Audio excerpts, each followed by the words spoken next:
Shalom, selamat pagi sahabat Lexio Divina yang dikasihi Tuhan Yesus Kristus. Menutup seri pengajaran singkat menuju kedewasaan rohani yang berdasarkan 1 Petrus pasal yang kelima, ayat yang kelima sampai dengan 11, kita telah membahas sikap-sikap fundamental yang diperlukan oleh setiap orang percaya untuk mereka bisa bertumbuh menjadi orang Kristen yang dewasa di dalam iman. Sejauh ini kita sudah melihat pentingnya membangun sikap penundukan diri kepada Allah, kepada firman dan otoritas yang Tuhan tempatkan dalam hidup kita, sikap kerendahan hati, sikap melayani yang kemudian yaitu mendahulukan orang lain, kepentingan orang lain, lalu sikap mempercayai Allah dengan cara kita melemparkan segala kecemasan kita kepada Allah, dan dengan penuh sukacita kita bersabar untuk menantikan penggenapan janjinya. Lalu sikap pengendalian diri, di mana kita membangun disiplin rohani dan sikap pertahanan yang waspada, berjaga-jaga dengan siaga terhadap si iblis yang datang untuk menyerang kita, dan kita harus melawannya dengan iman dan dengan hati nurani yang murni. Sikap yang terakhir dari sikap fundamental ini adalah pengharapan dan penyembahan kepada Allah. 1 Petrus pasal yang kelima ayat 10 dan 11. Dan Allah, sumber segala kasih karunia, yang telah memanggil kamu dalam Kristus kepada kemuliaannya yang kekal, akan melengkapi, meneguhkan, menguatkan, dan mengokohkan kamu sesudah kamu menderita seketika lamanya. Ialah yang empunya kuasa sampai selama-lamanya. Amin. Episode ini akan berjudul Akhir yang Membahagiakan. Karena ujung dari semua yang kita kerjakan ini, yang kita alami, seluruh proses-proses termasuk yang tidak menyenangkan terhadap daging kita, itu bertujuan dan berorientasi kepada pengharapan dan penyembahan kepada Allah. Itulah yang namanya hidup berorientasi, berpusat kepada Allah dan kepada Kristus. Rasul Petrus mengatakan, setelah kamu menderita seketika lamanya, Allah yang menjadi sumber semua anugerah, yang telah memanggil kamu orang percaya kepada kemuliaannya yang kekal di dalam Kristus, Dia sendiri dikatakan akan memperlengkapi hingga sempurna, meneguhkan, menguatkan, dan mengokohkan setiap orang percaya. Kita harus hidup dengan pemahaman biblikal bahwa tujuan Tuhan yang akan digenapi di masa depan membutuhkan rasa sakit di masa sekarang. Seperti pepatah kita, berakit-rakit ke hulu, berenang ke tepian, bersakit-sakit dahulu, bersenang-senang kemudian. Ini sama, yaitu setiap proses penderitaan yang kita harus hadapi sekarang ini merupakan bahan baku kemuliaan yang akan Allah kerjakan kepada kita di masa depan. Ya, saat kita bersedia untuk mengalami penderitaan yang singkat ini di dunia, kita akan menerima upah kemuliaan yang lebih besar di dalam kekekalan nanti. Kenapa dikatakan seketika lamanya? Apakah ini berarti merasa bahwa meremehkan setiap penderitaan orang? Atau dengan kata lain, seketika lamanya itu ya singkat. Padahal mungkin kita sudah menjalaninya itu lebih dari 3 tahun ini. Secara ekonomi perdagangan dan keuangan yang cukup sulit dan lesu. Atau kita sudah mengalami 5 tahun penderitaan karena sakit penyakit. Atau mungkin 10 tahun penderitaan karena sebuah relasi yang rusak dan belum bisa dipulihkan. Tetapi semua itu tadi, bila dibandingkan dengan jangka waktu kekekalan, maka benar, tidak ada artinya. Semua yang kita alami ini hanyalah sebuah keadaan yang begitu singkat. Dan semua kesulitan dan penderitaan ini memang akan dipakai Tuhan untuk menghasilkan 4 hal dalam hidup kita sebagai orang dewasa dalam iman. Dikatakan memperlengkapi secara paripurna.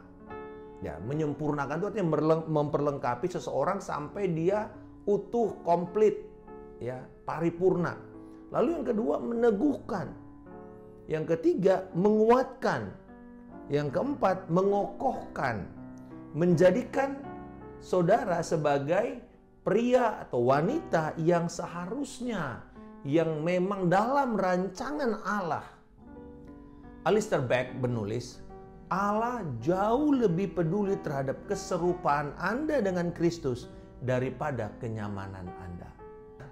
Inilah tujuan semua proses dari penderitaan kita, yaitu untuk menyempurnakan kita menjadi serupa dengan gambaran Kristus.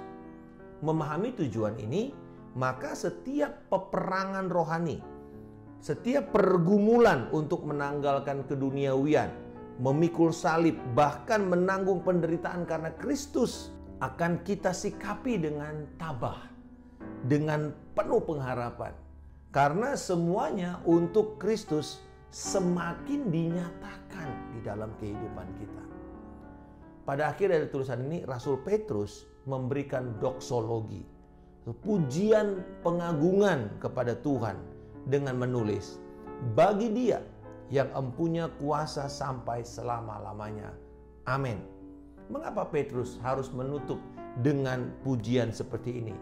Memang ini adalah salah satu ciri dari Rasul Petrus. Setiap kali dia menutup suratnya, selalu menutup dengan sebuah pujian, sebuah doksologi. Karena sejak awal Petrus tahu bahwa Allah lah yang menjadi pusat dari semua instruksi pengajarannya kepada jemaat. Ketika kita merendahkan hati di bawah tangan Tuhan yang kuat, Ia akan meninggikan kita. Ketika kita menyerahkan segala kecemasan kita kepada Allah, Dialah Allah yang memelihara kita. Dia Allah yang penuh kuasa, penuh rahmat, dan belas kasihan. Kita melawan musuh kita itu dengan kekuatan apa? Kekuatan Allah sendiri. Karena Dialah yang telah mengalahkan musuh kita lebih dahulu. Nah, dalam semua proses pergumulan dan perjuangan rohani ini, Dialah yang menyempurnakan kita sehingga kita siap untuk menerima upah dari Kristus di dalam kekekalannya. Nah, karena semuanya itu, maka tidaklah berlebihan bila Rasul Petrus memotivasi jemaat untuk memberikan pujian dan pengagungan kepada Allah selama-lamanya. Inilah sebenarnya jantung dari kehidupan kekristenan, yaitu hati penyembahan, pengagungan kepada Allah. Inilah sebenarnya alasan kehidupan rohani kita itu harus dipenuhi terus dengan puji-pujian. Karena memberikan kemuliaan kepada Allah. Memberikan atau mengembalikan segala kemuliaan itu kembali kepada Allah. Karena Dialah yang empunya segala kekuasaan, semua kekuatan, semua otoritas, semua kedaulatan, dan Dia layak. Oleh karena semua itu Dia layak untuk menerima segala pujian dan pengagungan. Inilah sikap penyembahan yang menjadi karakteristik seorang yang dewasa secara rohani. Jadi ada pengharapan, tapi ditutup selalu dengan pujian dan penyembahan. Nah, sikap penyembahan membuat kita itu tidak lagi akan mempertanyakan kasih Allah waktu kita melewati ujian-ujian kehidupan. Sebaliknya, sikap penyembahan akan membuat kita meresponi itu dengan penundukan diri dan menyembah Dia. Kita meresponi dengan mengakui kuasa kedaulatannya. Engkaulah Tuhan yang berkuasa, bukan penyakitku yang berkuasa.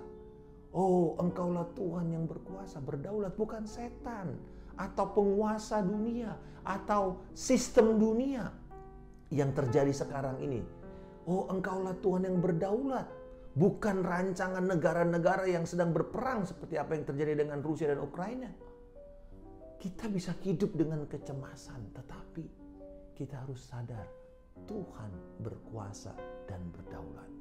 Kita harus terus berfokus untuk melakukan apa yang Tuhan kerjakan kepada kita. Dan Tentu karena Dialah yang berkuasa, maka kita menjadi tenang, kita menjadi aman. Bapa di sorga, terima kasih atas firman-Mu yang membangkitkan pengharapan dalam iman kami. Semua yang terjadi akan Engkau pakai untuk kemuliaan-Mu. Aku memuji Engkau atas kuasa, kedaulatan, dan tiada yang bisa melebihi Engkau, baik yang sekarang maupun di dalam kekekalan. Aku menyadari bahwa aku ini tidak berarti apa-apa tanpa Engkau, Tuhan. Marilah Engkau yang terus menguatkan dan memberikan kepada kami pemberdayaan oleh Roh-Mu, supaya kami hidup untuk melakukan kebenaran firman-Mu. Kiranya sikap-sikap yang aku telah pelajari ini menjadi karakteristik hidupku, dan Kristus akan semakin dinyatakan di dalam hidupku. Di dalam nama Tuhan Yesus Kristus, aku telah berdoa dan mengucap syukur. Haleluya. Amin. Salam kemenangan. Saya Pendeta Markus Simanjuntak.